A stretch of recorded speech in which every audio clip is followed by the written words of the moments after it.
Hello, everyone. I'm Dijon, And I'm Amir. Sorry, I just and, wel- forked in a spoonful of egg right as we started. and welcome to the Mustcast, the podcast about the art of storytelling and how it's used across different mediums.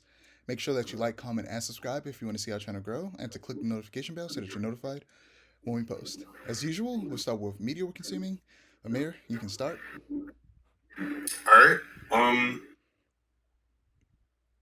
Oh, okay. So I have been watching The Boys. I'm almost completely finished with the show. It's been great. I'm literally on the season 3 finale. Like I haven't started yet, but I also don't want to press play because I'm kind of addicted to The Boys. It's really, really good. The comic is terrible, but the show is like peak fiction, and I really don't want to continue because I know as soon as I finish season 3, I'm gonna have like Boys Diabolical left because I haven't watched Diabolical, and then I'm not gonna have any more Boys to consume for like another like couple, maybe till next year because I don't know when the when season 4 is gonna drop. But The Boys is really good. Like honestly, peak fiction as a TV show. Like it's oh my god, it is so good. Um, I've also been playing not as much Destiny 2 as I want to. Deshaun, I know you don't play a lot of Destiny 2, but I don't play any the Destiny way 2. that yeah, I know, and that hurts me to hear. It's really is truly an amazing game, and the fact that you hate it hurts. But I'm gonna skip past that for I now. don't hate it. We'll I talk just about that don't. later. It just isn't interesting. We'll talk about that. That's painful. We'll talk about that. But so every summer, Destiny 2 has an event because it's a live service game, and of course, live service games have events. So every summer they have an event called Solstice of Heroes, and I always play Solstice of Heroes. I love Solstice of Heroes. And I've had zero time to play Solstice this year. This year, one of the things you can get from Solstice is a title, which is basically something that like shows up under your name whenever you're like in a lobby or like playing a game or anything like that, and other players can see it. And the title this year is called like Flamekeeper or Firekeeper or something like that, and that's a badass title. It sounds like a Dark Souls thing, and I want it so bad, but I don't have the time to play enough to be able to actually get the title because you have to complete a number of challenges in order to get it. And that's fine. I would have no issue doing that. It's just that the event runs for like 15 more days, but I don't have the time to play it, which is very irritating to me, which means that I can't get the title is like the only thing that I've wanted this badly in like 7 months. And it's irritating me and I probably won't get the title.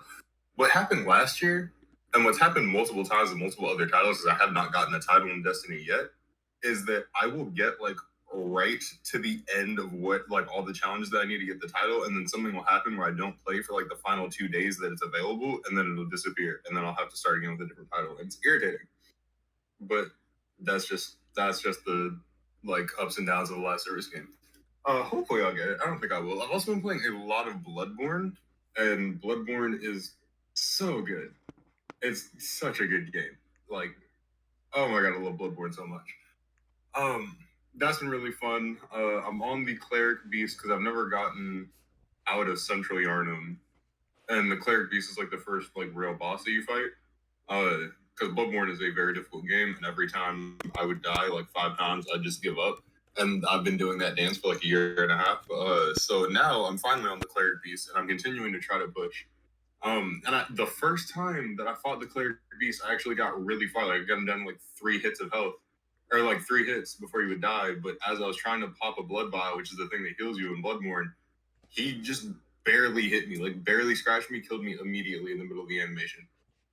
I almost broke my controller, but that's neither here nor there. I think that's about it for all the media I've been consuming because I've just been working a lot. So yeah, no, that's it. Yeah, so for me, I've mostly been reading, and I'll get the comics later. But I watched the Mystery Incorporated like live action like fan film on YouTube, and it was decent. It was fun. The the actors playing the gang because they're in high school, the characters, and they don't look like high schoolers. And if for whatever reason the show was ever to be picked up by like WB or something like that, they would probably put it on CW. It definitely has big CW energy, which I'm not mad at, honestly. I enjoyed the first couple seasons of Riverdale. Um, but if like I've wanted a show like this. And if it were to be picked up, I would think I would if they want to keep the same actors, they should make it take place in college instead of high school because they do not look like high schoolers. But if you said they were college students, I could believe that. If they were like sophomores or something, or juniors or something, like some like not freshmen, but if they were a little bit like mid age college students, I'd believe it a lot more. But it was decent for what it was. Um, I've been watching game documentaries, specifically from this channel on YouTube called No Clip, and they released one a few years ago about Hades, and essentially what they did was they followed Haley's. Well, it's a episodic documentary, and they followed its entire development, almost its entire development, in early access. So like they would like before the full game was released, they would put out chunks of this documentary documenting how the development process was going along the way before the full game ever even came out, up until eventually it did, the 1.0 version. And it was very interesting to watch it. It's stuff like this makes me there because the studio that makes Hades super not Supermassive. Supermassive makes the Quarry super, it's something super giant. Hold up, maybe it is Supermassive. I'm very confused right now because there's two like super something large studios that make games. I need to figure out which one this is. Supermassive Games. Uh, yeah, Supermassive Games is the Quarry. Super Giant Games is Hades. Okay, that was very confusing for a couple of seconds, but yeah, Super Giant Games. And they're indie studio and very small staff, around like 10 people or something like that. And seeing them make that game is like makes me feel like I can make a game even more than ever. It's always my goal. Eventually, I will make a game. Before I die, I'm making at least one game. And I've been working on really trying to flesh out this one very specific idea for a game. That's very Metal Gear inspired. And yeah, it was a really fun documentary. I definitely recommend it, especially if you're thinking of becoming a game developer, you're not quite there yet, and if you want something to push you forward to really make you feel like you can do this documentary series will really do that for you. And speaking of which, I'm watching another one. I just started it a couple hours ago. Speaking of Bloodborne, where I'm sure you've heard of Bloodborne PSX, which is like a what people are calling a demake. They're making a PS1 version of the game, and not just graphically, but even gameplay wise and menus and all that stuff. They're essentially going like, if this game was made in the 90s, what would it look like? And it's very interesting. I've seen people play it. I've seen trailers and stuff, and I'm watching a documentary about the one person who made it, and it's good so far. So yeah, um, I finished Final Fantasy VII Integrate. It was very short. It's like 5 hours, something like that. Most of my time, like I said before, was spent on playing Fort Condor, the real-time strategy game within the game. That game is just fun, and I can't wait for the second game so I can play more Fort Condor. But yeah, that game was good. I started Metal Gear Solid 3 because I beat 2, as I said last time, and then I decided to play a little bit of like I finished my New Game Plus run of Spider Man Remastered a long time, like months ago. So I started playing the DLC again, replaying the DLC, and yeah, I'm starting to get through that. And I finally started playing Elden Ring again because it had been a while. And it's like riding a bike, even though I don't know how to ride a bike. It like I just got back on, and I just it was natural. I got back into it. I thought it would take longer for me to get back into it, but it didn't. And I fought a dragon. I killed the dragon, and then I fought two bosses. Fought the dragon, then I fought some uh I don't know what it was, some beetle or something like that. And then I got like I'm able to buy smithing stone something 1 and 2, uh somber smithing stone I think like 1 and 2, even though I don't need those anymore.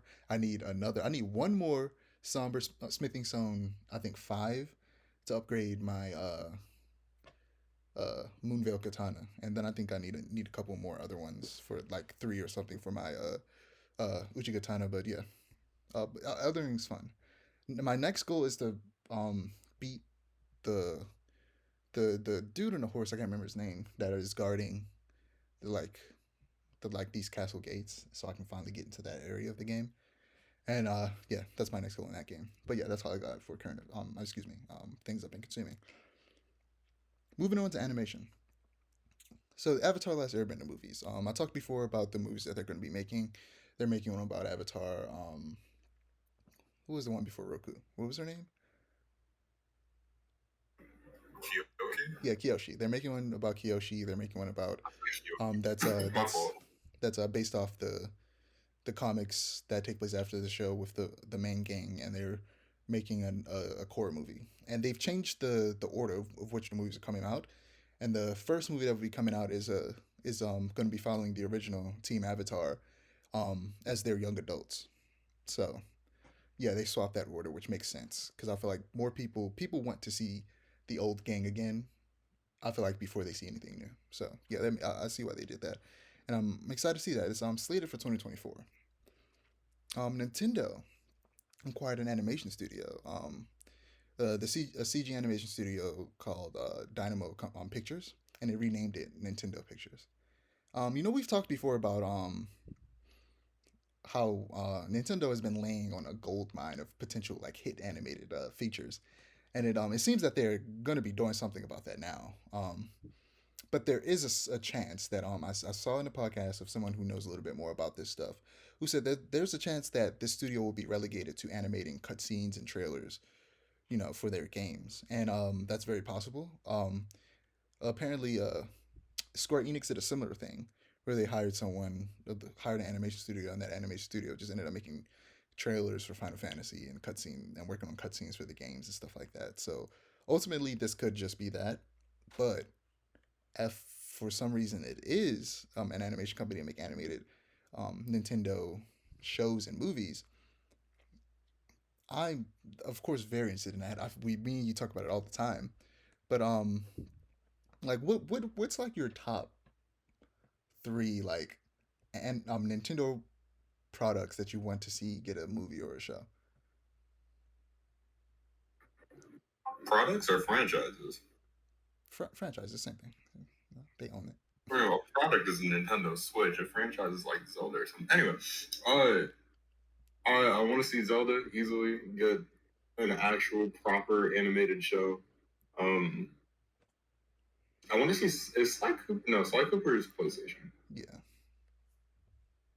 Who's Nintendo? That I would love to see like an F-Zero like yes, movie bro. or show. I want an F-Zero show so F-Zero bad. would be great. It would be like Speed Racer It would be like Speed Racer, and it'd be awesome. Oh my god, I because would love that. And then he's both a racer and like a superhero. It would be very interesting. it would be really interesting, and they can honestly lean into the campiness of it. I would love that. Oh, for sure. Um, and then probably Fire Emblem, just because I don't really know a lot about Fire Emblem, and I don't like turn-based combat. And so while the world and the story looks interesting, I don't really care enough to play it to learn because I Bro. don't like real-time strategy. That But was if they made it literally into like a show or something, that was literally me with Hades until I played it. But I'm in the same boat. I'm never gonna play that game, but I would be interested in learning more about the characters. Um, I played a little bit of one of the Fire Emblems that was on Wii, and it held my interest for like all of 5 minutes. But again, I would love to like see a show about it, so I don't actually have to play the game. yeah. So for me, my top three, number one is Metroid. And I want it to be like I said. I want them to make it very alien inspired and have more aliens the second film inspired because that was more of a mix of horror and action, and I would really like an alien inspired Metroid animated show. That would be dope.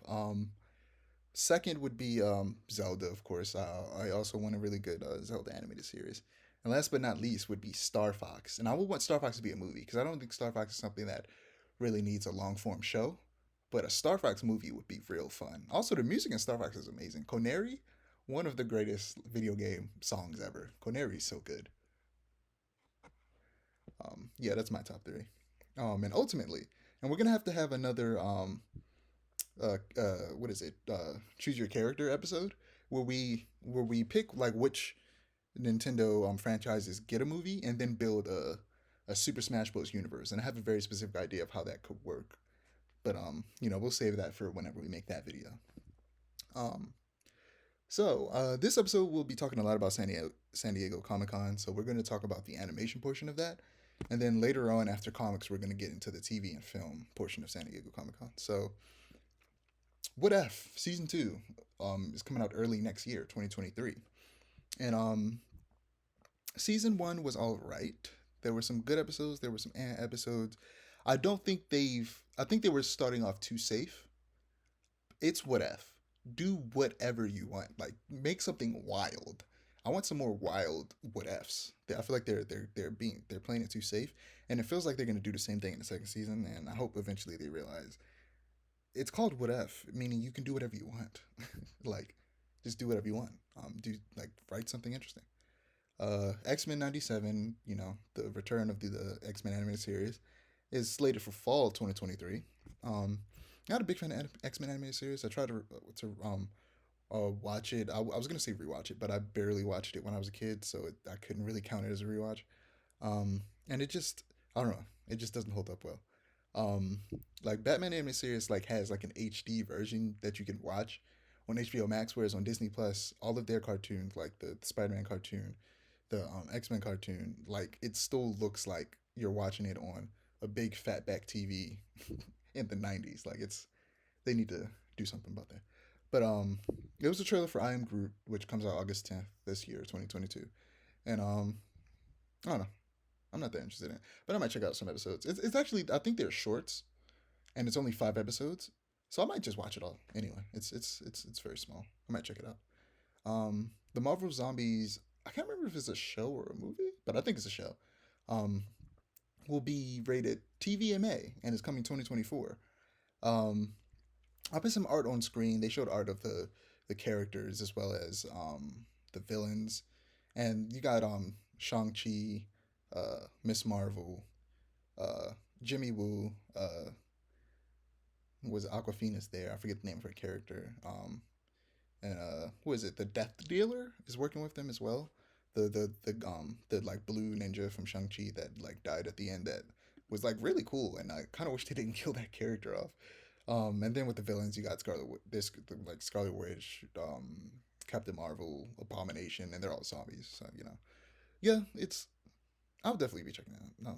No, not super excited for that one either, but this one I'm real excited for. Spider Man freshman year.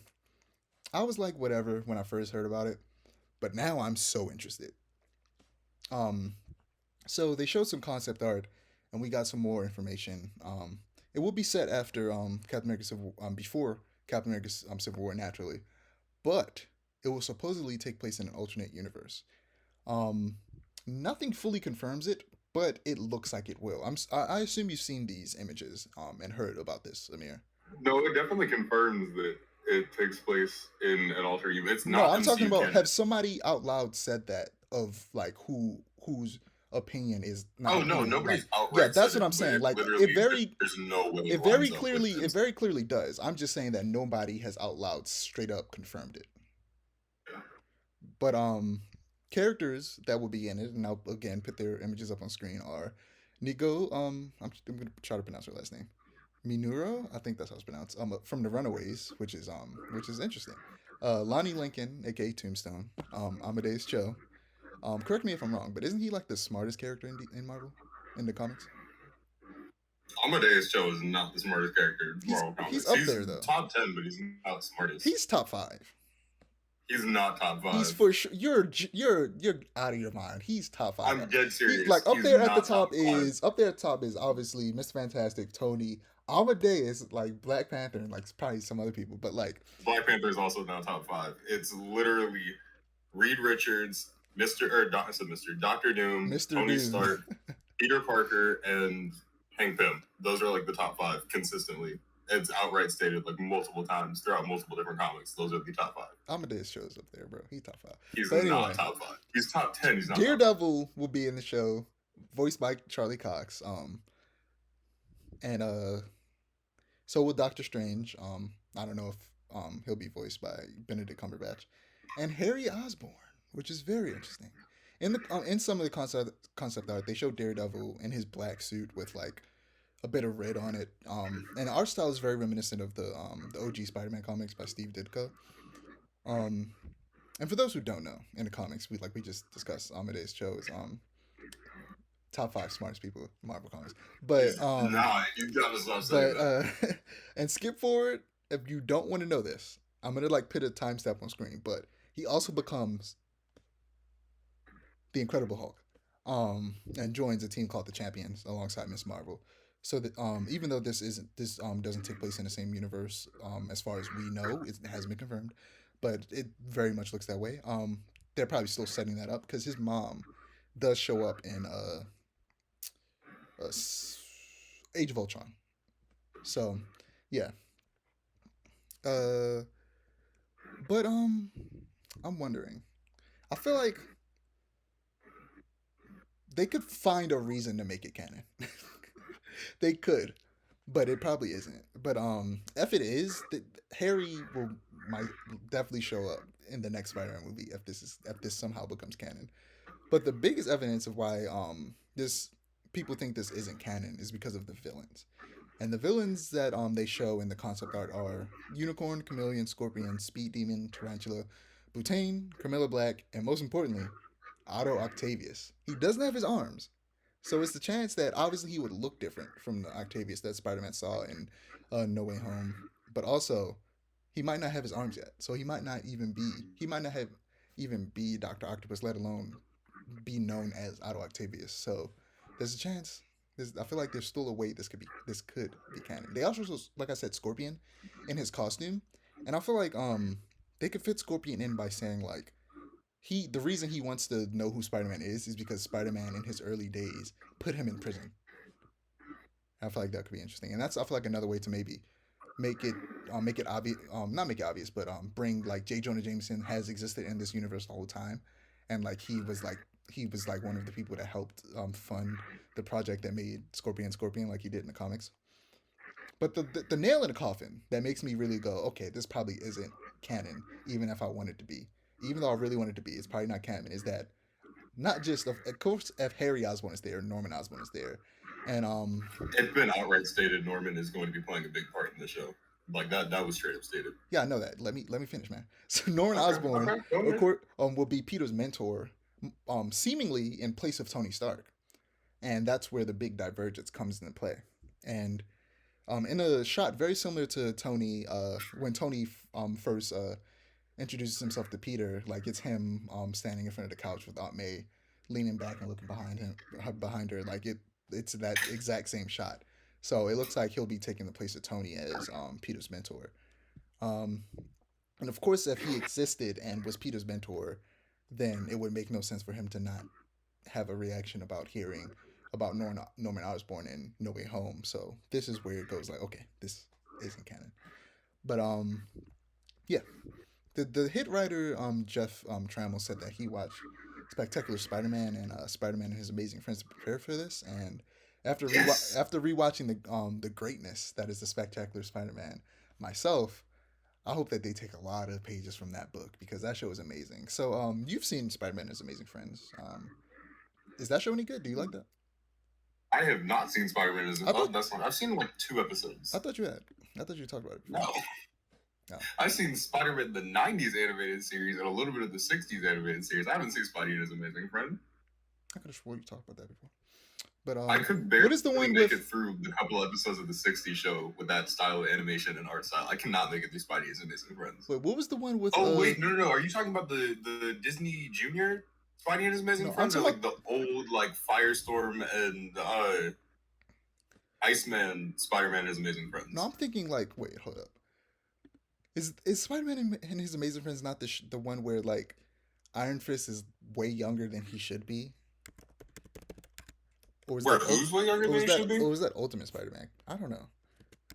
Hold on, let me That's look. Ultimate Spider-Man. Ultimate Spider-Man is Spider-Man, Nova, Luke Cage, Iron Fist, and White Tiger, and they're all like high school age, and they all go to the same high school, but they all work for Shield.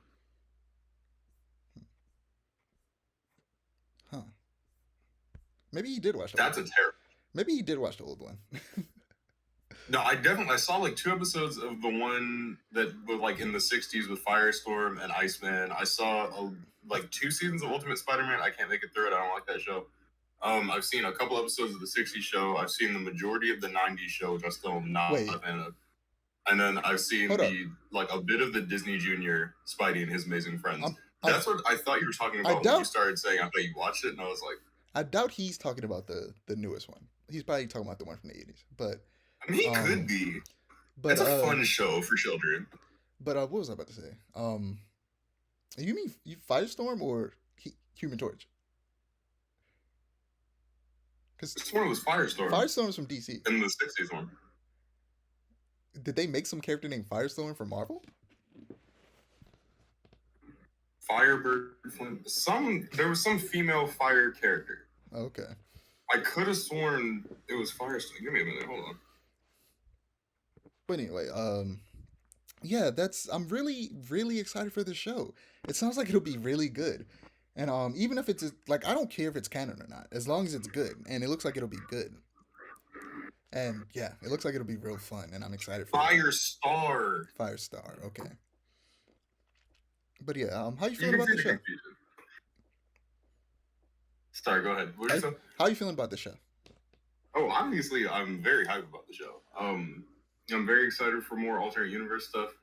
Uh, Having Peter get his powers in freshman year of high school is a very interesting diversion. I'm not. I like the change because young Spider-Man is. I can't say it's my favorite Spider-Man. College age Spider-Man is my favorite Spider-Man. But young Spider-Man's always. Um, Now having Amadeus Cho and Nico as like his friends in the show, that's a very interesting change. I think that's I also wonder. I think that's where the Spider-Man and his amazing friends aspect is coming in, is that he'll have other superhero friends. I think so too. I think so too. Um, And also, what I'm so when they mention that like Lonnie Lincoln and Tombstone, they show a picture, right? Of this real big black guy, and I'm like, is that supposed to be like, is that supposed to be Lonnie Lincoln? Like, is he supposed to be like a high schooler at? Because they mentioned Lonnie Lincoln as one of his friends, not like one of the villains. Which Lonnie Lincoln is Tombstone, big, albino black guy. But in this, it was this big black dude who like had like cornrows and was like a football player. And I was like, that's not Harry because because they show Harry very clearly wearing green on purpose. And oh, I forgot to mention, they're both black, Norman and Harry, and it makes way more sense why he got waves now. But yeah, I'm just like, is Lonnie Lincoln supposed to be like somebody going to his high school who eventually becomes a villain? Come on, you can't tell me you can't see Willem Dafoe rocking some waves, man. It would be funny, but I could see Willem Dafoe rocking some waves. but yeah, I'm just confused about that Lonnie Lincoln thing. If he's supposed to be one of his friends at school, or if he's gonna straight up be the the crime boss villain.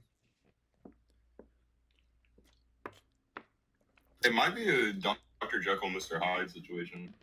I don't really know. But I'm also, interested to see though. I mean, I don't. I also feel like, why wouldn't they just have him be albino from the jump? Because you know what I mean. Because I definitely get what you mean. I don't feel like that's a thing that just randomly develops. But yeah. Last thing I wanted to mention is that there's gonna be a second season called Sophomore Year. So this is definitely something that's gonna go a little further than just one season, and hopefully even more than two. So yeah, we'll see when it happens. It's set to premiere in 2024. Yes, I'm very saddened about the fact that it's going to be so long. I'm gonna be 22 by the time the show starts, and that's painful. That's painful. I want to watch it right this second. Damn, you young. I'm about to be 22 in 2 months. In like 3 months. Oh man, God. I'm gonna be almost 24 by then. But comics. So I read this manga called Gokuragi. It was a one shot that's becoming a full series that takes place in this universe where like I feel like there's a lot of shows that do this lately, where like the manifestations of like fears become like demons and become real life, and there are people who hunt them down. That's part of what um Jujutsu Kaisen is, and that's also part of what Chainsaw Man is. So it's very interesting that that's become a big thing lately. I wonder if that's like a big thing in like Japanese like mythology and culture. Also been reading One Punch Man, and it's like it's been feeling weird because it's been on this one arc for a long time, but it has gotten so damn hype in the last few chapters, bro. Um, Yusuke Murata continues to display an unrivaled skill as an artist, and it is beautiful. There's this one shot of a planet, and I won't say which planet or why, but it looks so good. And Saitama is fighting this bad guy that isn't really giving him a run for his money, but is starting to make him mad. So he's starting to get serious because he's angry, and it's like the scale of the fight slowly is getting bigger and bigger as the fight goes on, and it's ridiculous. And Yusuke Murata's ability to display that through his art is amazing. Chainsaw Max, Chainsaw Man is back, and it's still weird, and it's still gross. Could you mute yourself? Um, and yeah, it's still weird. It's still like bloody and gory and violent. And it started with a bang, literally.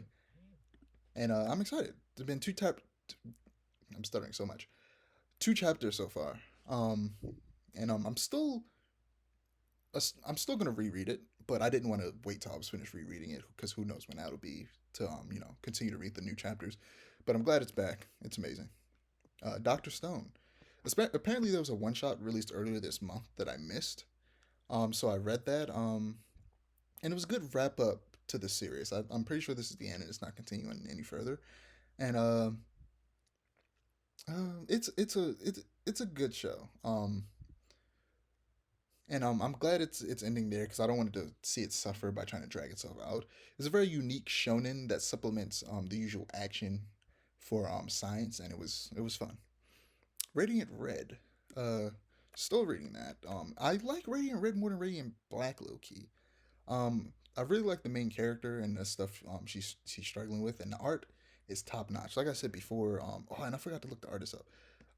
It's the same artist that did one of the short stories in the like Cybernetic Summer DC anthology book. I'm gonna look up the artist real quick.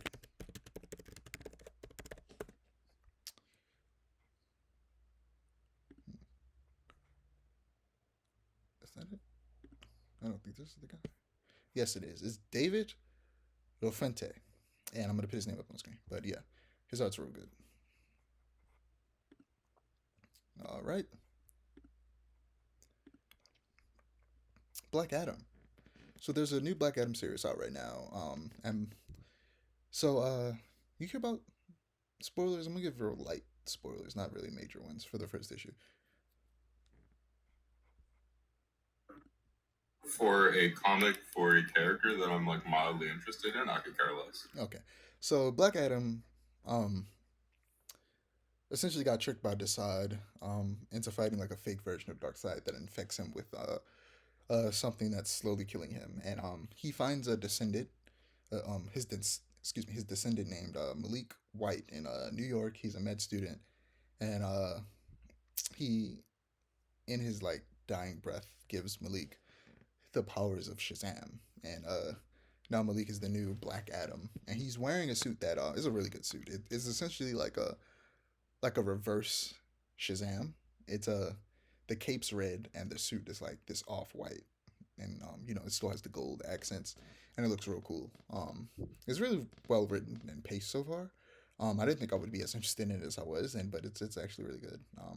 It's only been two issues so far. It's been real fun. Moving on to TV and film. So,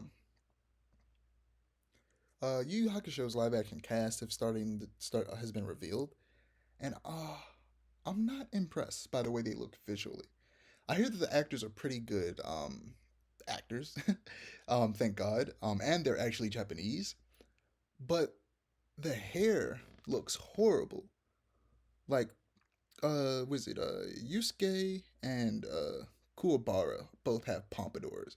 And pompadours aren't some mystical anime hairstyle that can't be done in real life. It's a real life hairstyle. So I don't know how they messed that one up. And also, I see cosplayers pull off these type of wigs all the time, but for some reason, whenever a movie tries to do it, they mess up like horribly. Like honestly, hire these cosplayers. They're good costume designers. But the people behind it adapted Alice in Borderlands, which I hear is a pretty good show on Netflix. And it's I heard that it's even better than the manga. Some people say. And most of the people in charge of the project seemingly are Japanese, and that's a big difference in comparison to all of the live action adaptations that people don't like. So maybe it could turn out better than we think. Any thoughts on the live action Yu Yu Hakusho? Um, we've I haven't even seen the animated Yu Yu Hakusho. I have no thoughts whatsoever, but I do want to watch it because I've been seeing clips on Instagram of like Yu Yu Hakusho just being like ridiculous and hilarious. And like, there's one where like Yusuke, I think is his name, is like the main yeah, character. yeah, Does Yusuke. like like literally full blown cussing out a baby in dub, and people are saying like it's official and everything. Oh I'm like, yeah, I want to oh watch yeah, this show. It looks so ridiculous. yeah. Yu Yu Hakusho is one of my favorite anime. Here's a weird thing though. I've never finished it. I've never watched all of it. I've watched half of it. I haven't watched the last half. I still haven't. I don't know when I'll get around to it, but just from what I've seen, so far it's still one of my favorites. Um, the like that the arc before the one that I'm currently on is easily, even by people who've seen the whole show, say it's the best arc, and it's so good. It's a tournament arc. It's amazing. There was a trailer for Halloween Ends, and it releases October 14th. You know, I love me some Halloween. Halloween franchise is probably one of my favorite. It definitely is one of my favorite horror movie franchises, slasher franchises. And the last movie was alright, Halloween Kills. It was fun. It was definitely fun. The first one was amazing. I think Halloween 2018 is my favorite Halloween movie of all time now. And I hope this one is better than Halloween Kills. But if it's not as good as Halloween 2018, I won't blame them. But as long as it's better than Halloween Kills, which was a fun movie, then it'll be great. You know, it's more Laurie Strode trying to murder Michael Myers rather than Michael Myers trying to murder him. I mean, murder her. So yeah, it'll be fun. Have you seen the trailer for D&D Honor Among Thieves? I forgot to like send this to you. Yeah, I saw it. That it looks good. It looks really good. It does actually look really fun. Like it's so random, and I feel like, well, there was like rumors a while ago, but it like I never heard of them until I've heard people start like talking about it in the comments under the video, but like it came out of nowhere for me, and I was like, man, what's this random really good movie just came out of nowhere that I'm definitely like want to see in theaters because it looked like it'll be fun. Like that's how you do a movie trailer right there. That trailer just makes that movie look ridiculously fun and makes me want to see it. But yeah, I don't play D&D, so uh, You should. It's very good. you know, I don't know about any of the like the meta stuff that they could make reference to and make jokes about within the movie, but I hope they do stuff like it. I've started watching people play D&D, and it's fun to watch. Still not sure how I would do it myself, but it's interesting to watch. Have you seen the John Wick 4 trailer? No, but I also haven't seen John Wick 3. Uh, I feel like I get onto John Wick like very late. Like I saw John Wick 1 like a week before John Wick 2 came out, and I saw John Wick 2 like a year and a half after that came out. And I still haven't seen John Wick 3. I like John Wick. It sounds like I don't like John Wick. I love John Wick. I just don't watch his movies. I just don't watch John Wick movies like as they're coming out. It I just think takes me a while to get around to them. yeah, I think I saw the first two on DVD, and then well, I fell in love with those movies, and then when the third one came out, I went and saw it in theaters, and the third one is the best one in my personal opinion. The third one is amazing. It's really good. And the fourth one looks so damn good. There are two actors in it that when I saw the first one, well, I saw one before the other, and I didn't notice it was him at first until I saw him fight this other character I'm about to mention later. But when I saw his face, I literally started screaming. I was like, "Oh my god, this is gonna be the best movie ever!" Fucking Donnie Yen is gonna be in John Wick 4. And when I saw Donnie Yen, I was like, "Oh my god, this movie is gonna be so hype." Oh, and then Hiroyuki Sanada, who's in like Last Samurai. He was a Scorpion in the Mortal Kombat movie. He's a very like famous Japanese actor who does a lot of samurai stuff.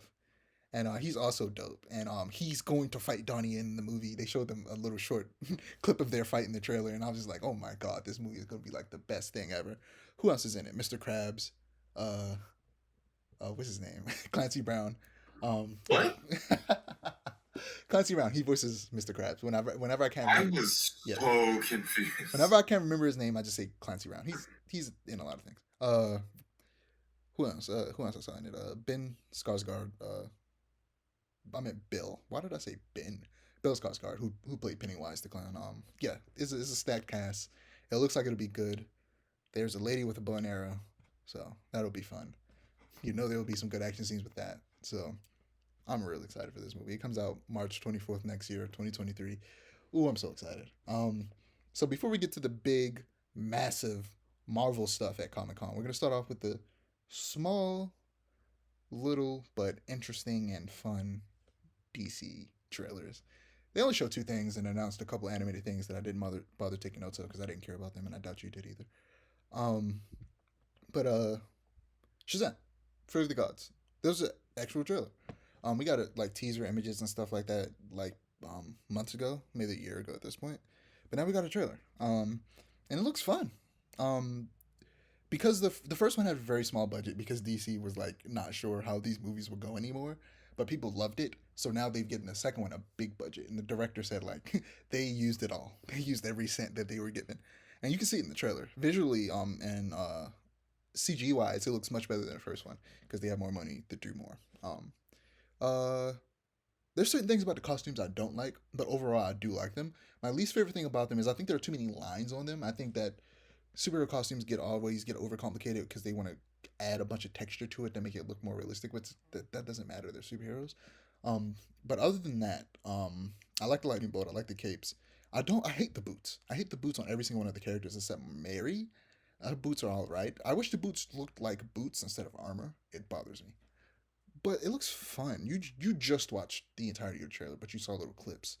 And how did you like it? It looks like a Shazam movie. It looks fun. It looks alright.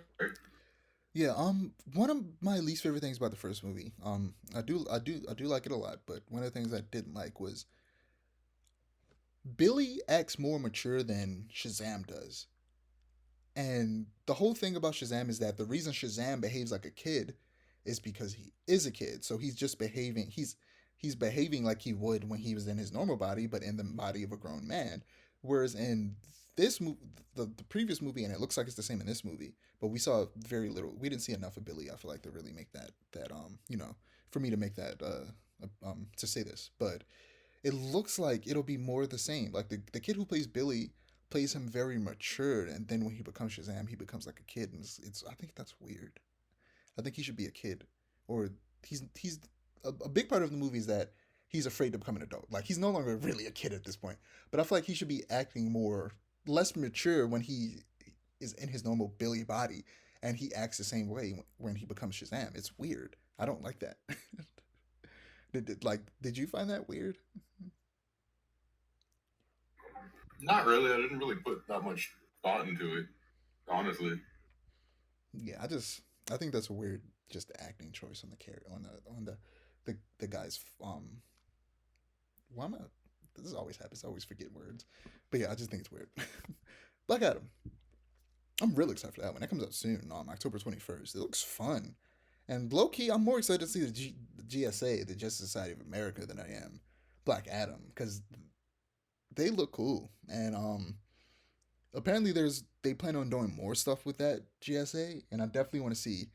I I want to see Flash. I want to see like um Midnighter. I want to see not Midnighter, Doctor Midnight. I want to see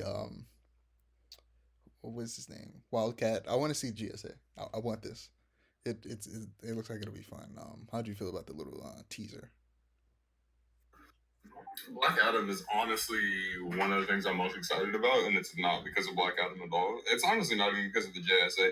I just want to see Doctor Fate. Pierce Brosnan as Doctor Fate is perfect casting, and I literally have not been like this excited about a superhero movie since Shang-Chi, maybe. So, and it's literally all just because of Doctor Fate. I'm not even that big of a Doctor Fate fan. I just really like Pierce Brosnan.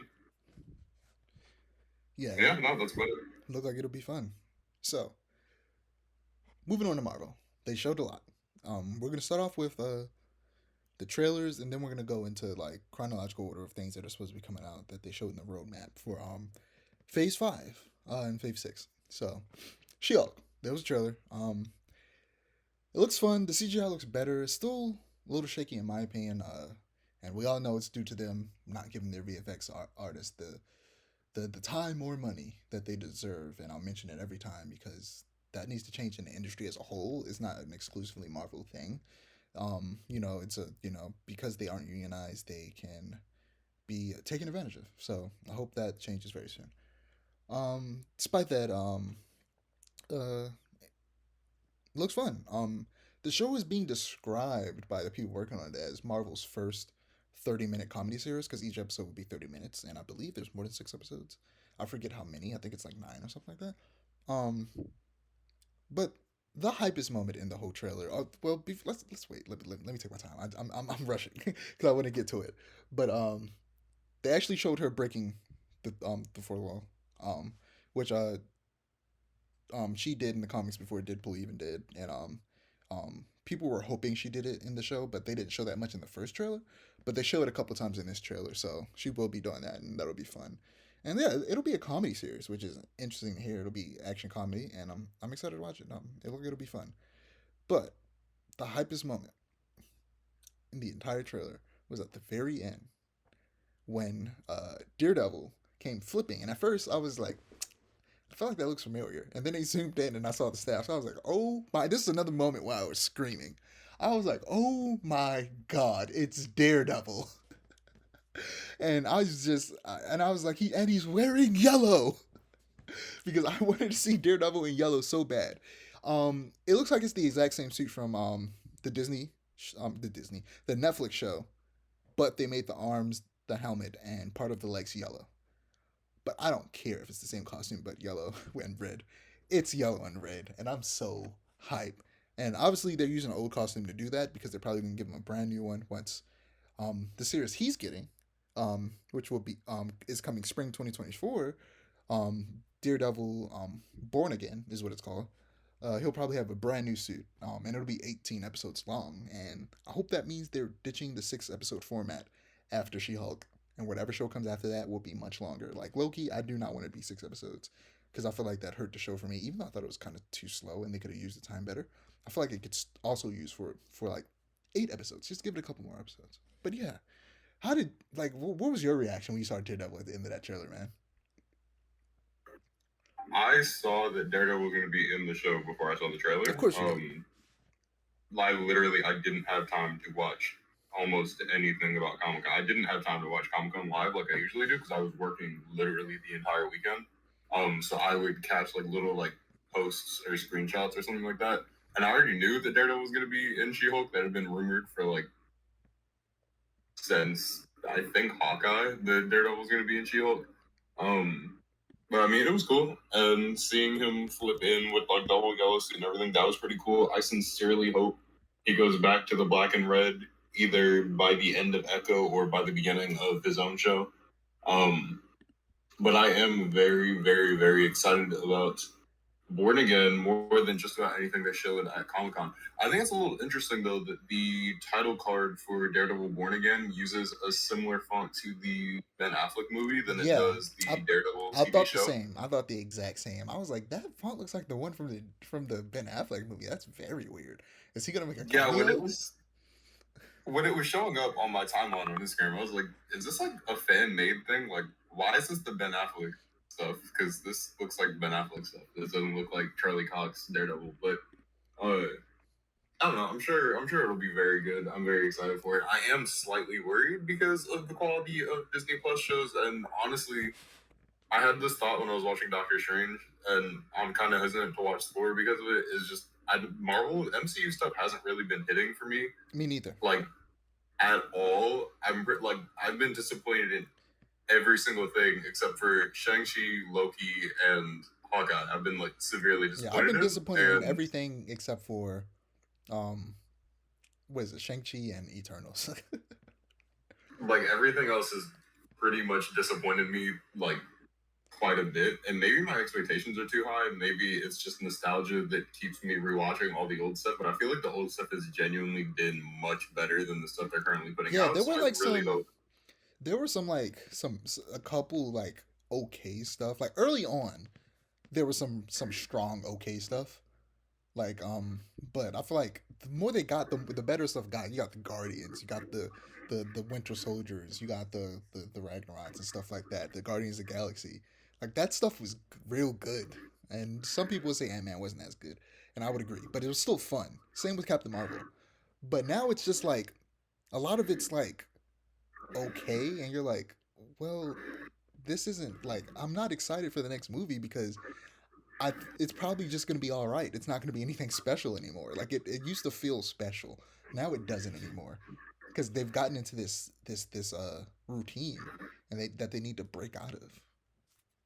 I mean, they're literally now releasing two Avengers movies in the same year. I And I don't remember I don't back mind that. when waiting for another Avengers movie felt like an eternity. It was literally 2 years in between Avengers and Avengers Age of Ultron, but it felt like forever. It felt like 5 years. And every time I go back and see that Age of Ultron was released in 2014, it feels almost alien to me because I'm like, it felt so much longer than that.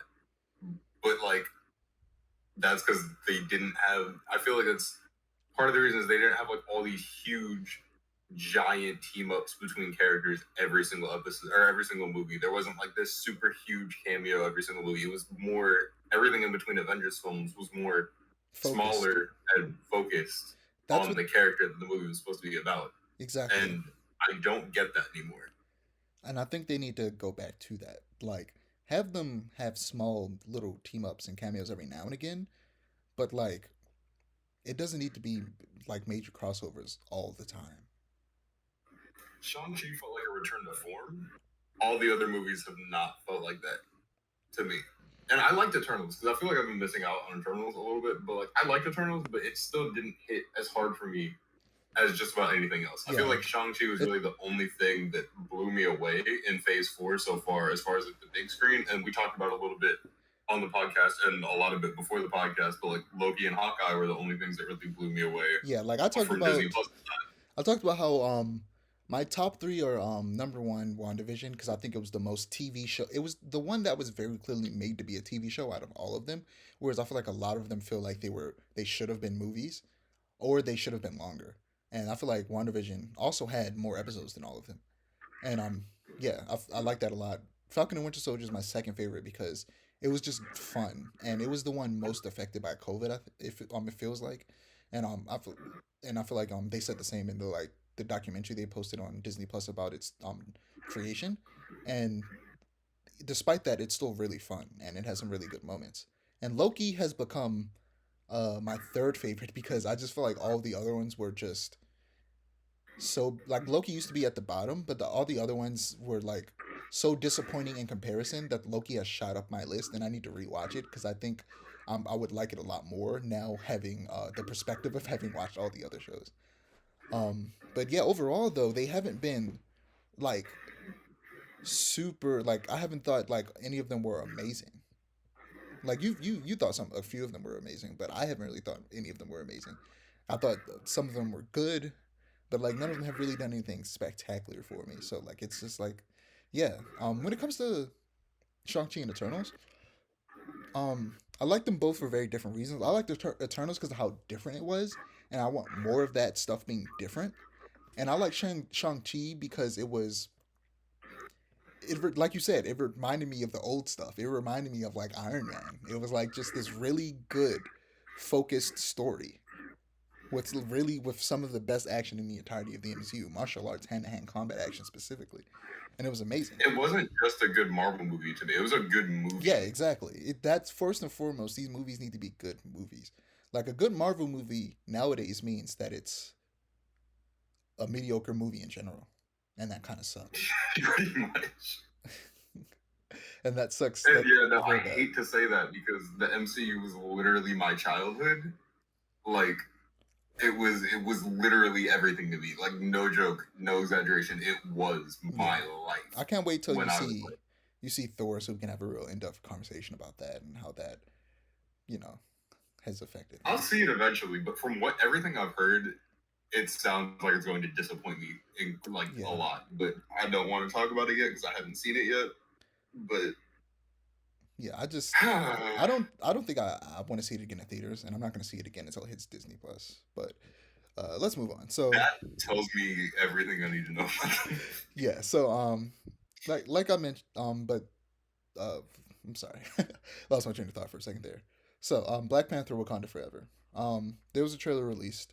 It's releasing in November, but I didn't see a specific day. Did you? Uh, I could have sworn I saw a day. I In the don't know what the day is, like off the top of my head, in the but I could have trailer, sworn I. Let me go for it real in quick. the trailer they didn't show a day, but maybe on their social media they did. I was gonna say I could have sworn I saw a day on the social media.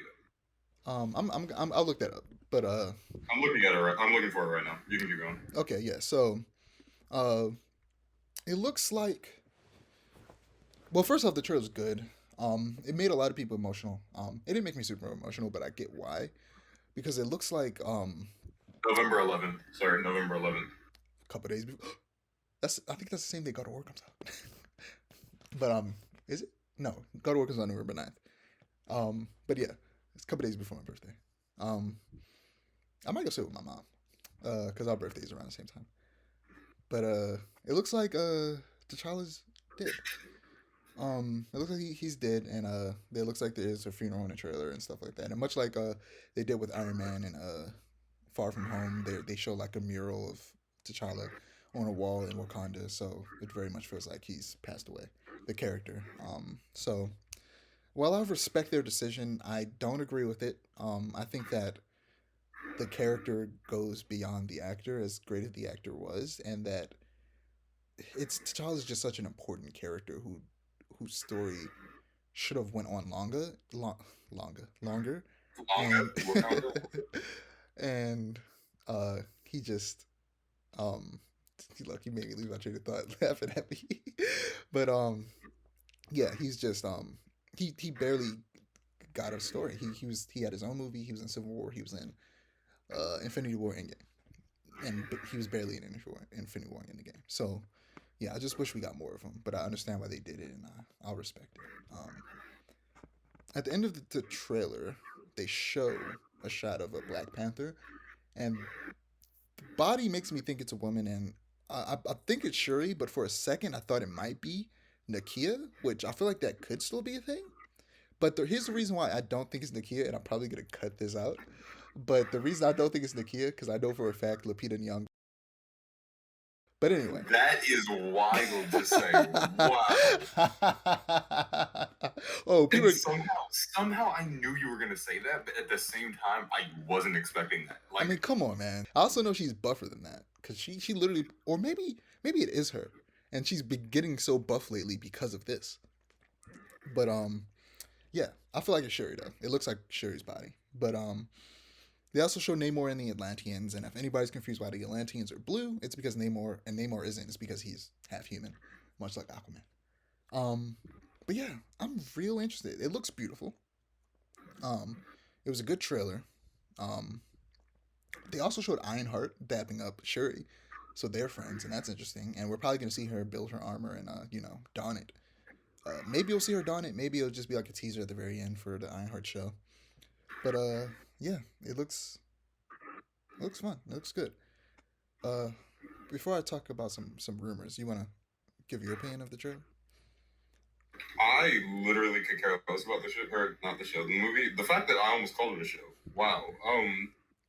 It sounds bad, but like with Chadwick gone, I could care less. With the character of T'Challa gone, I could care less. I don't feel like any other Wakandan related characters really have. I can't. I'm not gonna say they don't have the potential to like hold an entire franchise on their own, but like T'Challa was the main draw, That's the thing, though. and Based on the trailer, I think that they have pivoted away from it being focused on one character, and they're going to try and, because T'Challa's gone, the movie's gonna be about multiple characters. It's gonna be about Namor. It's gonna be about Shuri. It's gonna be about Okoye. It's gonna be about Nakia. It's gonna be about their mother. Um, I oh, I think, definitely agree with that. yeah, I just don't think it's going to work for me personally. I Uh, understand that. I understand that. Like it's we've just it's. I'm not a big Shuri fan. I mean, Shuri's okay. She was alright as Black Panther, but like she didn't really have a whole lot also going for her, like story wise and stuff like that. the The most actress interesting Shuri related. the Oh, act good. the actress being anti-vax does not help. It certainly does not, but I actually completely forgot about that. At least that's okay.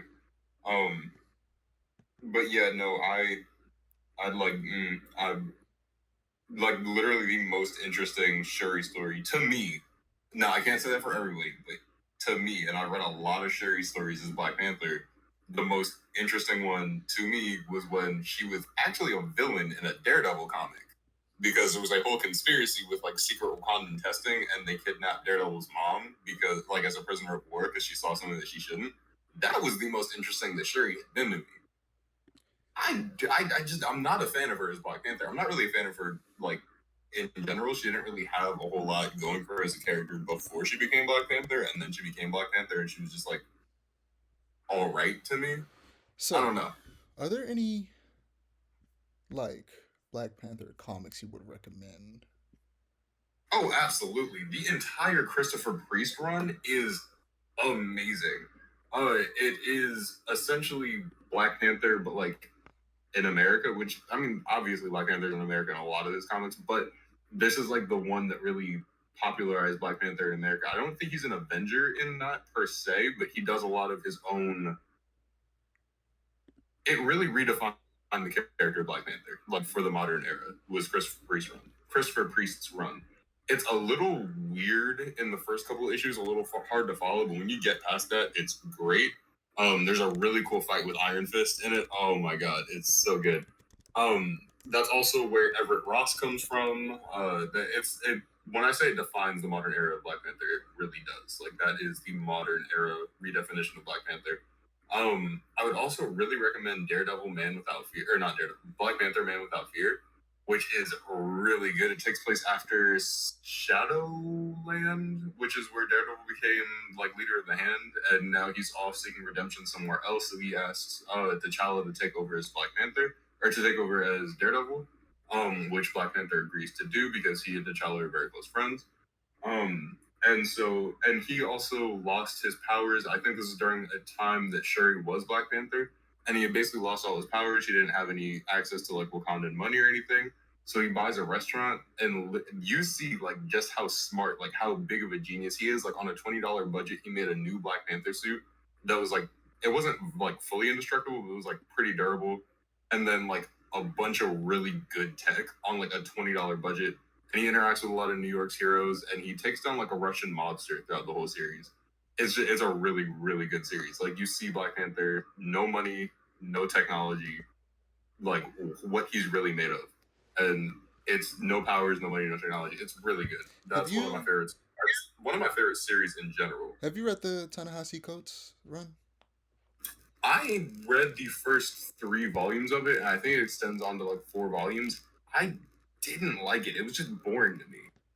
I was bored the entire time I was reading it. And I wanted to get through it because everyone was like, oh, it's so good, yada, yada, yada. And everyone was talking about it and how good it was. And I did not understand the hype, like, at all. And people kept giving, like, the first 2 volumes of it to me for, like, birthday and Christmas gifts because they were like, oh, you're into comics? Oh, I bet you'll love this. And I'm like, please stop giving this to me. I don't want it. No, okay. Well, Did you read it? no, I've been thinking about reading it. Yeah. Uh, Yeah, well, if you do read it, let me know what you think. yeah, I will. So, Wakanda Forever prologue.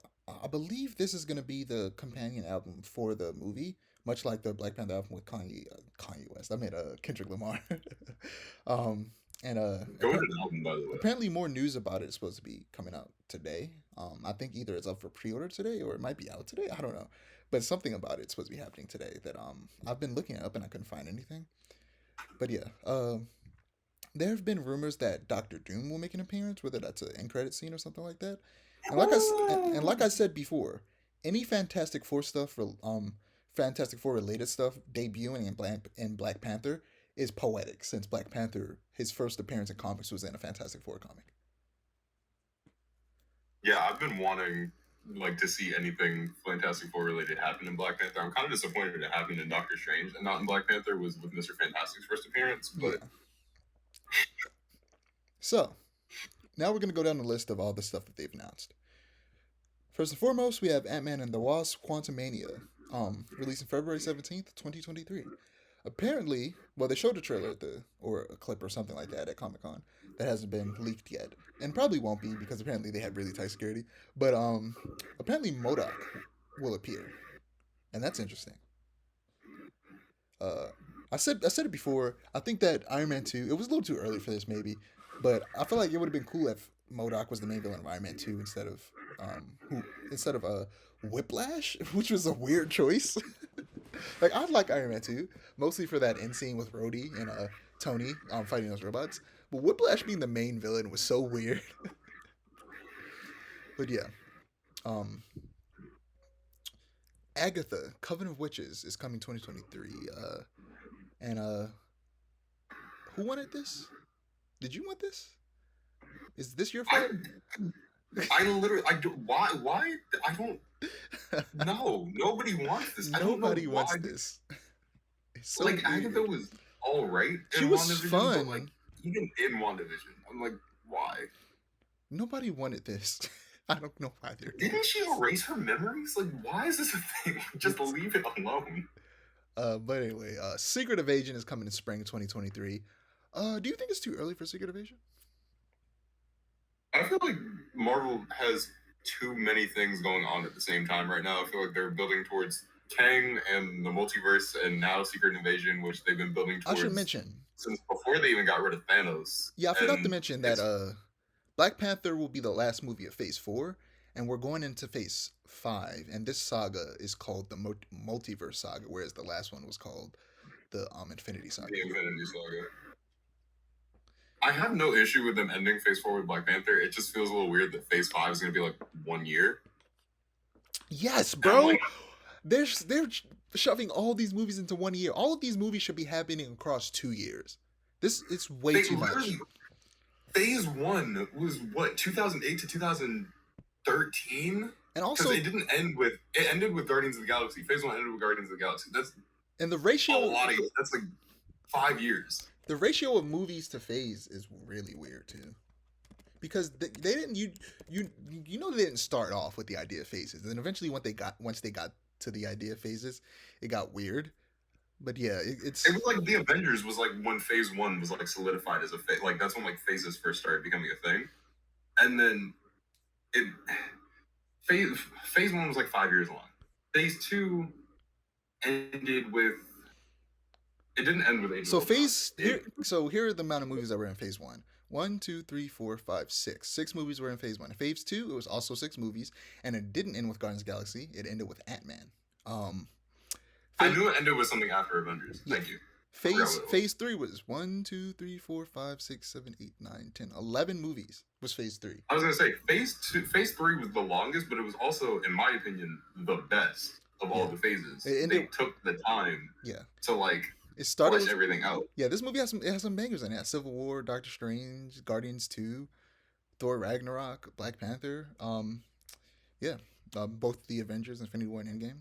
It was good. It was a good phase. Phase four, including the shows, had 1, 2, 3, 4, 5, 6, 7, 8, 9, 10, 11, 12, 13, 14 things in it. Across what, 2 years? I feel like it was about 2 years, yeah. Yeah, and that makes sense. I feel like 2 years makes sense. Phase five, right? Is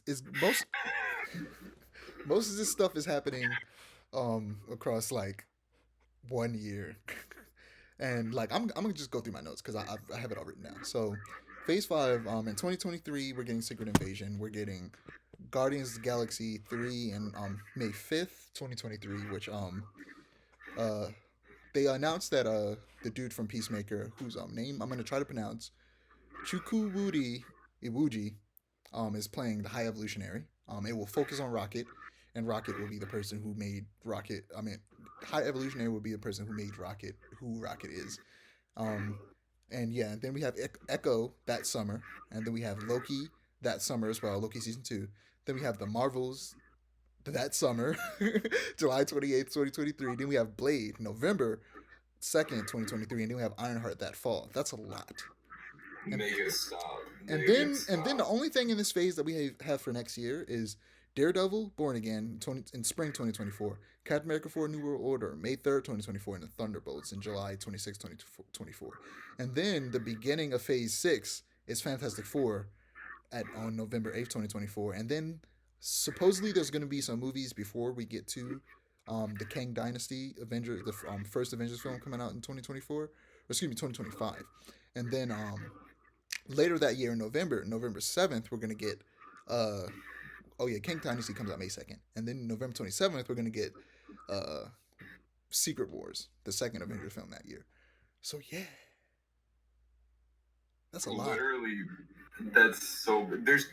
There's too much content. They're going to start filming. They already filming these movies too much. Yeah, so but now they're bombarding people with too much content. They don't have enough time to actually digest, figure out what's going on. They exactly. just keep hitting with more. And I mentioned this. I mentioned this in my Thor review, but the reason the quality of these things are going down is because they're making too much shit at the same time.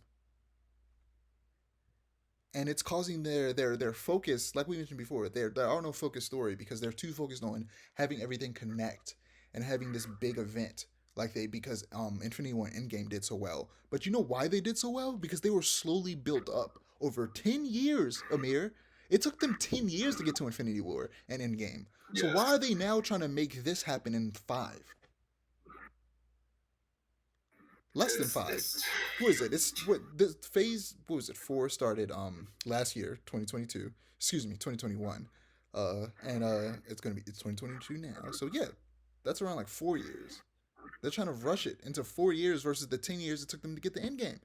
Slow down, Marvel. Take your time. You already have our money. That's the thing that they need to realize. You already have our money and our attention and our time. You don't have to keep pushing stuff out like this because we're going to see it either way. So you don't have to keep bombarding us with stuff because guess what? Several of your movies have made billions of dollars because we love these movies. We are willing to wait.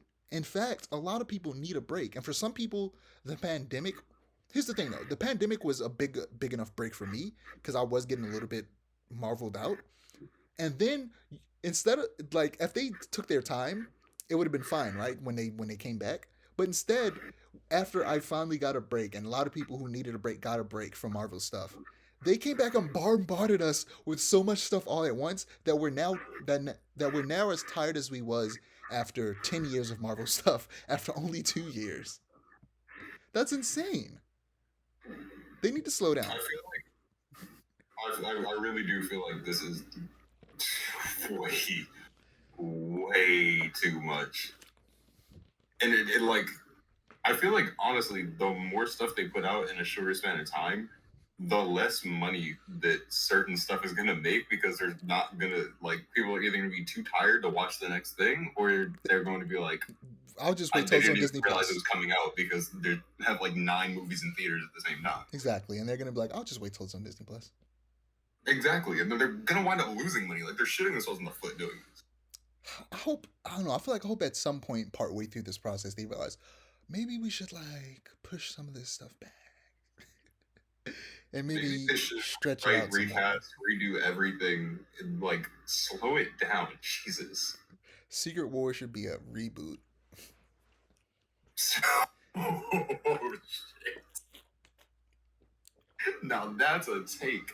That's a take I can't necessarily disagree with because honestly, here's a random theory. So what if they make the freshman year stuff canon after Secret Wars? That would require an extensive read. Like, I honestly, I wouldn't hate it though. I wouldn't. Truly, I would love it. Like, I feel like they really could reboot the MCU and they wouldn't have to. Like, yeah, you don't change the actors or nothing like that. You just, do what you do with yeah, just people won't be that confused. Start fresh. I mean, end Secret Wars or Kang Dynasty or so. Matter of fact, scrap Secret Wars the movie altogether and just end it with Kang Dynasty and Kang like snaps his fingers like Thanos or something. The string goes white and it like picks up from Captain America: The First Avenger. Like what? Ridiculous. I like it. Just start from there. Just start again. And Chris Evans plays. You know what you did right. You know what you did wrong. And the wizard Namor shows up, and Chris Evans plays both the Human Torch and Captain America at the same time. They're both on screen. What was that team called? The Defenders? No. Was that what they were called? You said what? Like that little team of like Captain America, Namor, and the Human Torch, the Android version. The Invaders. Is that what they were called? What? Yeah, they were called the Invaders. That was a different Human Torch though. That was Jim Hammond. He was an android. I know it was. I just said that. Oh, I didn't hear. I'm sorry. Oh, my mistake. My fault, OG. Realist of OGs.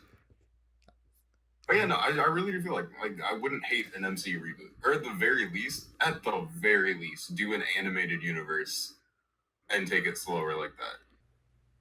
So, Miss Marvel, have you finished it? Nope. Well, um, so the show started off strong. Me and you both liked the first episode with the Spider Verse graphic style, with the graffiti being animated in the background, and them being very clever with the text messages. Where in most shows you would just have them just pop up beside the character. They incorporated them into like the background of like neon signs and street signs like that. It was really cool, but it fell to the 6 episode curse of these Marvel shows, where a lot of up up toward the like the penultimate episode, there were still a lot of unresolved storylines that they all had to jam pack into the last episode. And ultimately, they didn't even resolve some of them, and then they created new ones and like resolved them immediately. Like that just came out of nowhere. It was very strange. So in that last episode, Kamala says "embiggen" and like forms her purple energy around her and gets like armor and X-Men, and just like that grows rather than her. And it made me so mad because like I said, I don't like that her powers have been changed, and it's unnecessary. It's completely unnecessary. The reason they're doing it, everyone assumes, is to have her powers more in line with Captain Marvel's and Monica Rambeau's. Whether she goes by Spectrum or Photon, probably Photon because her mother went by Photon, but I prefer Spectrum as a name. Do you have a preferred like Monica Rambeau superhero name? I'm sorry. Can you repeat that? I was say, do you have like a preferred Monica Rambeau superhero name? Like Photon or Spectrum? Spectrum. Yeah, I like Spectrum too. That's my favorite one. Photon's good, and it's probably the one they're gonna use because that's the one her mother went by in the movies. But she could change it to Spectrum at some point if they want. But I mean, she's currently Spectrum. I feel like they should just go with Spectrum.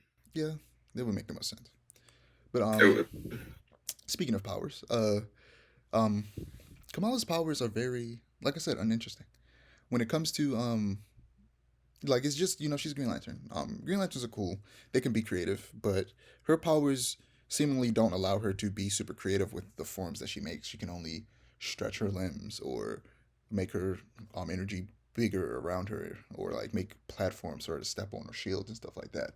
So that so you made her a Green Lantern just to remove all the cool stuff about being a Green Lantern, which is very strange. Whereas with her original powers, she doesn't just stretch; she adds mass to her body, and she can shapeshift, and she can heal in some ways. She has a bit of a healing factor because of that, and they were just real cool. But they also tie into the ultimate like the arc she goes through in that first like volume of her comic, those first few couple issues, and it's essentially a phrase I hear thrown around a lot on Twitter mostly is the show focuses focuses way more on what she is rather than who she is. And there's this quote by this person on Twitter whose ad is the Ginger Beard that I'm gonna just read because I feel like they say it better than I could. And they say that the comics at the very least make her identity a central theme. But she's three dimensional. She's a nerd, fanfic writer, a fangirl, and an MMO player, and feels alienated from her family and her peers, and learns to accept herself through her strange new powers. The show has none of that. Kamala is a fangirl. That's it. She doesn't convey feeling of alienation. Her powers are shiny and easily accessible. She has no internal struggle to deal with. All of her problems are external. There's no substance. It's dull. Essentially, kind of superficial. Like in the show, in the comics, she's struggling with being a brown girl in America, and being Muslim, and while also being different from her Muslim and brown family, and to the point to where she shapeshifts herself to look like the original Miss Marvel. She makes her skin lighter and she makes her hair blonde, and that's a big character arc for her to accept who she is and how different she is. And that just isn't a thing in the show. And instead, they just focus on let's figure out where her powers come from. Let's introduce these characters that are genies. Which, by the way, a lot of Muslim people just don't like that. A lot of Pakistani people don't like that because associating their first big live action superhero character with genies is very stereotypical to them. And we should, of course, listen to the people who's being represented. And yeah, there was something I was gonna say. I can't remember. Oh, her powers. So they set up that this is all about what is she? Why does she have these powers? And they introduce the Jinn, and they're trying to get back to their original universe. And ultimately, it gives a lot of focus on her grandmother Aisha or Aisha, um, than her herself, to the point to where there's an entire episode of Amir where she that's essentially a flashback of Aisha, which makes sense. You figured we were gonna learn about her eventually. Um, and then it turns out Kamala goes back in time, and she's the one that saved her grandmother with the trail of stars. It was very strange and confusing, and they never explain it because they don't explain where her powers come from, and they just go, she's a mutant out of nowhere. Just, oh, she's a mutant. She's not an inhuman. We hate inhumans. That's why we killed Black Bolt. She's a mutant. It's strange to the point to where they actually play a small portion of the '97 X-Men theme that I didn't notice until on Twitter somebody screenshotted the credits, and in the credits in the music part it says '97 X-Men theme. So she's a mutant 100%, and it's weird. Like Kevin Feige must really not like Inhumans or because of that show. Like he must really be burned by that. Um, but there's things I like about the show, and the something I really liked in that last episode was how she got her superhero name, Miss Marvel. So apparently, her father tells her that Kamala means Marvel, and he calls her in Urdu, and he calls her, his little Miss Marvel. And then she's happy her name happens to she happens to share a name with Carol Danvers, her superhero name, and now she's probably gonna go by Miss Marvel. And at the very end, I say probably, like the show wasn't called Miss Marvel. And then at the very end, in the end credits, they she kind of like teleports away, and then Captain Marvel teleports in Carol Danvers and like crashes into her closet and stands up like really confused, and she has a new dope costume that I'll put an image of up on screen. I really like it. I hope it's the costume she wears in the Marvels, the movie. And yeah, um, I'm interested to see where they go with this character. I like the actress who plays her. She does a good job. The powers are weird. There's nothing saying that she can't eventually get old her original powers at some point. They could easily make that change at some point. But I'm tired of superhero movies feeling the need to make the character that we know and love only after like a trilogy like Spider-Man. But anyway, it was an okay show. It was just kind of started off strong and got real disappointing real fast. Moving on to video games. There is a Black Panther game in development, being developed by a new studio headlined by an ex Monolith vice president, Kevin Stevens, and it's being published by EA, which I know people don't like EA, microtransactions and all that jazz, and they aren't even a big fan of single player games, which this one is. It's an open world single player game where you become the new Black Panther, and it's in early development. And a lot of people assumed that being the new Black Panther means that you were going to be a original character who's taking up after T'Challa, or that it might be a player created character. But I have a feeling it's just going to be T'Challa taking up after T'Chaka. Like, how you feel about this, Amir? Uh, yeah, I don't know why people are assuming it's not T'Challa, because nothing really signified that it wouldn't be T'Challa. And part of T'Challa's whole origin story is the fact that he is taking up after his father's death. I don't understand why people are like, oh, it's not T'Challa if you're taking up after a Black Panther.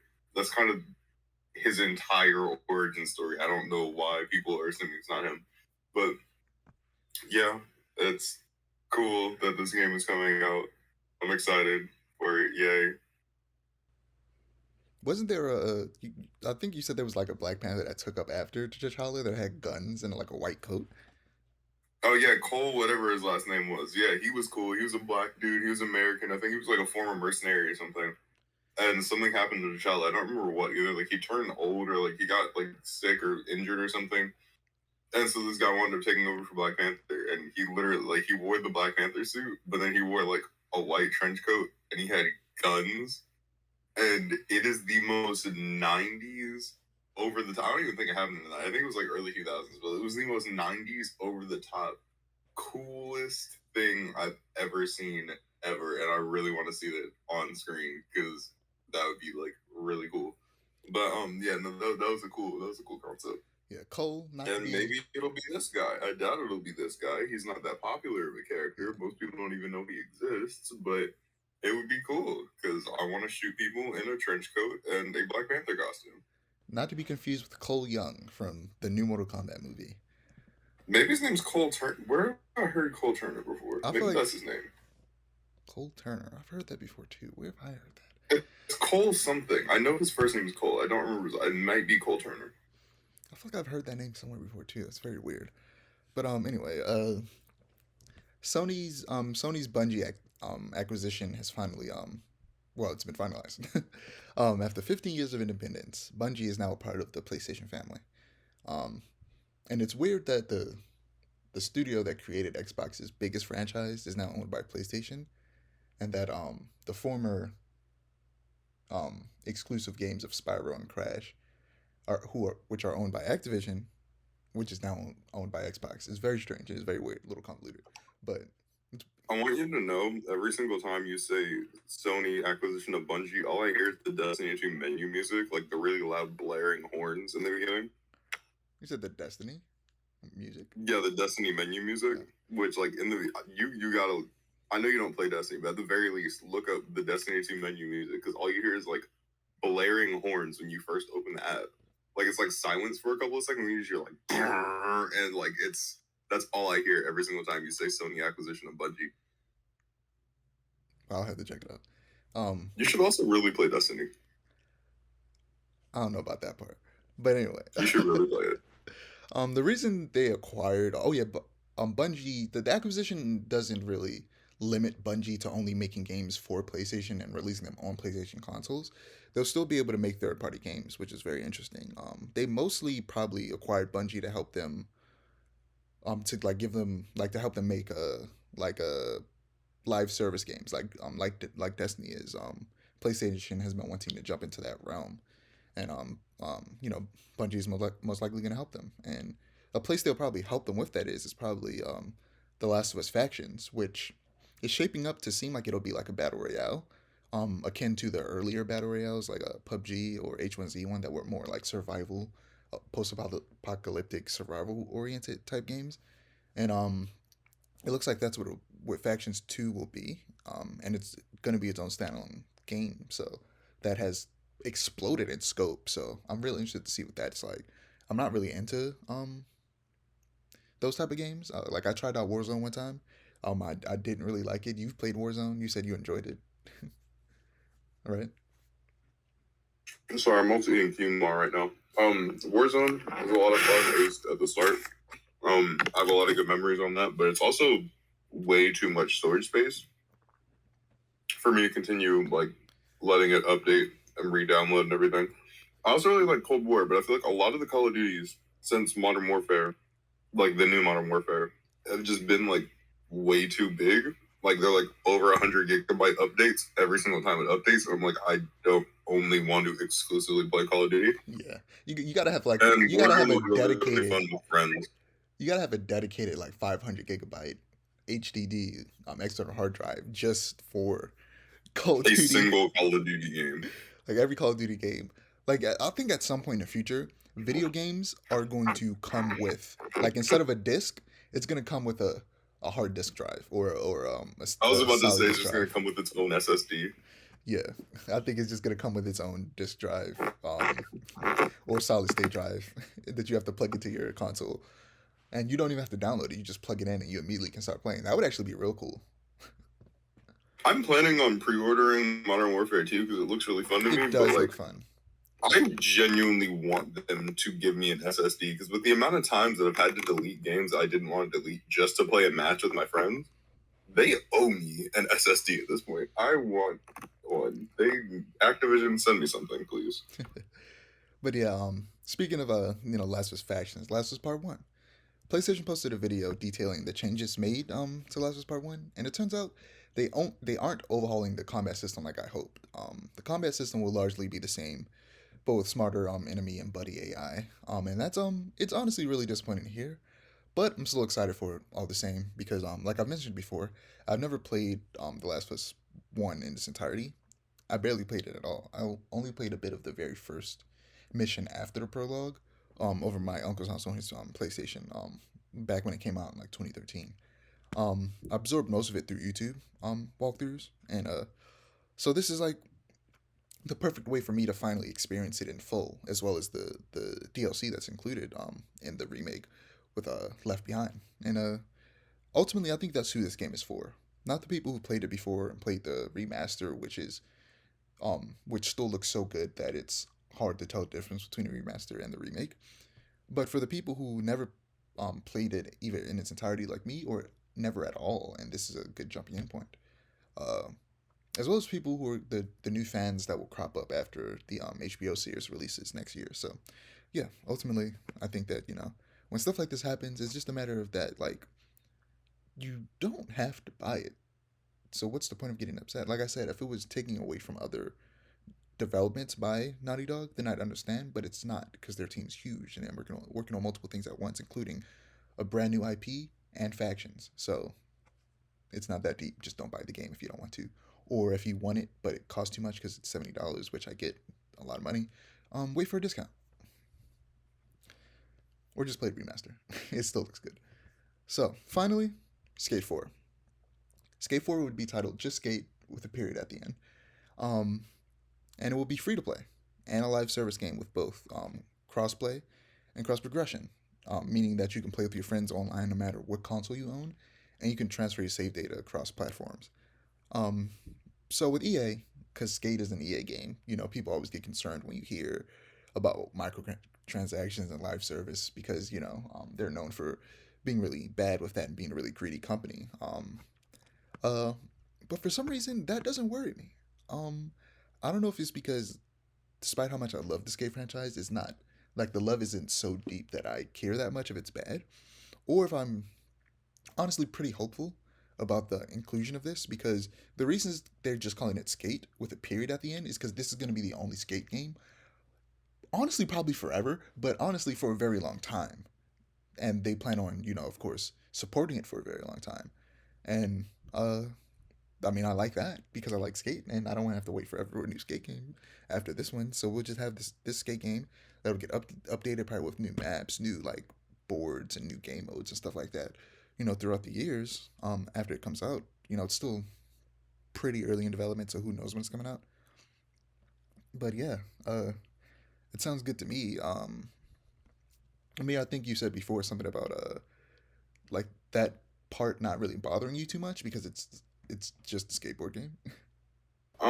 So yeah, no, I mean it's just kind of hard to do a skateboarding game wrong. I'm not really worried about this like at all, and I'm also I know this is an unpopular opinion. I'm a pretty big fan of EA games. Like I like EA games, so I'm not really like worried about it. It's gonna kind of be hard for like it to ruin a game for me. I don't, especially a skateboarding game. I don't really it's just I don't really share the same fears that most people have about the game. At the same time, if you want a game that's not microtransactioning, you can always buy a skateboard and go outside and do that. But never mind. Anyway, yeah, I'm not really worried about it. Yeah, and like, you can't really restrict a skateboard game using microtransaction unless you hide tricks behind a paywall, which would suck. But I doubt they do that. And in a skate franchise, once you get your character and your skateboard, like you have access to all the moves. You just have to learn how to do them, and what movements with the stick do certain tricks. So yeah, like you said, it probably won't affect the game that much.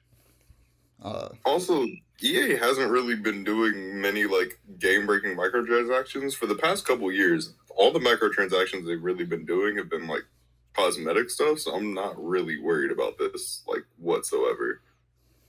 Yeah, that's fair. But yeah, that's all we got. Um, I'm Dijon. You can find my ads below me, both Instagram and Twitter. That's Amir. You can find his app below him, and the Muskets app below that. Don't forget to like, comment, and subscribe to our channel if you want to see more storytelling content, and to click the notification bell so that you're notified when we post. Peace.